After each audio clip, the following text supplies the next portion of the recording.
विद्यापति भवन पहुंचे हुए हैं, क्या कुछ कार्यक्रम यहाँ पर हो रहा है और यहाँ पर जो आपकी शिरकत थी वो किस उद्देश्य को लेकर के थी?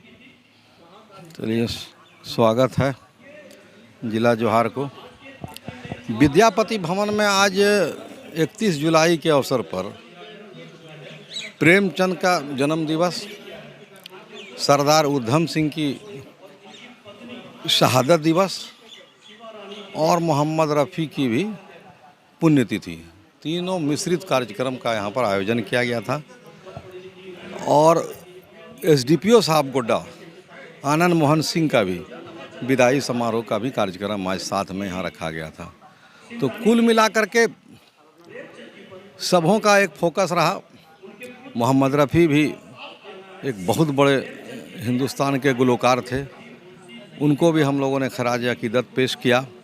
सरदार उधम सिंह को भी, जिन्होंने के लंदन में जा कर के जनरल डायर का खात्मा किया, उनको भी हम लोग खराज अकीदत पेश करते हैं, क्योंकि वो भी शहीद हुए थे।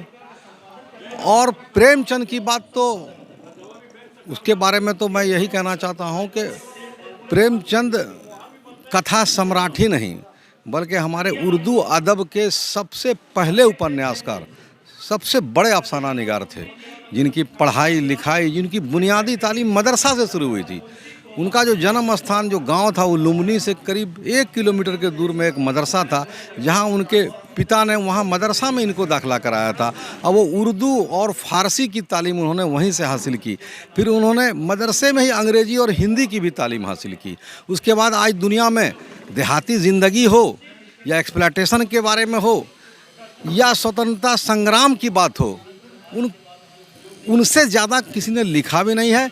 और वो शोषण के विरुद्ध में इतना कहानी लिखते थे, उनका तो एक पर एक कहानी है। वो तो जो मजलूम किस्म के लोग थे, जो दबे के जो लोग थे, उन्हीं के लिए पूरी ज़िंदगी उन्होंने अपना कलम से निछावर कर लिया।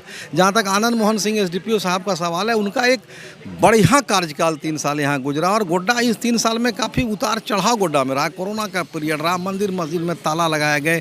फिर कुछ ऐसी घटना भी गोड्डा में ऐसा हुई जो कि एक सांप्रदायिक सौहार्द के मामले को में भी कुछ उठापटक हो रही थी, जिसका इन लोगों ने 12-14 घंटा में इन लोगों ने भी उसका उद्बोधन कर दिया।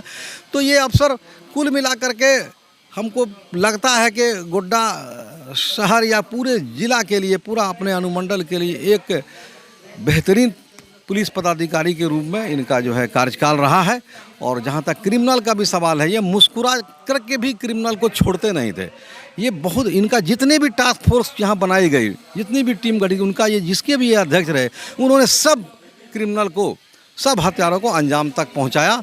और सांप्रदायिक सौहार्द का वातावरण को बनाने में बिल्कुल निष्पक्ष रूप में इन्होंने काम किया। मैं इनकी लंबी उम्र की कामना करता हूं, ताकि ये आगे आने वाला जो इनकी पारी है रिटायरमेंट के बाद, ये काफ़ी सेहतमंद रहे। मैं यही दुआ करता हूं।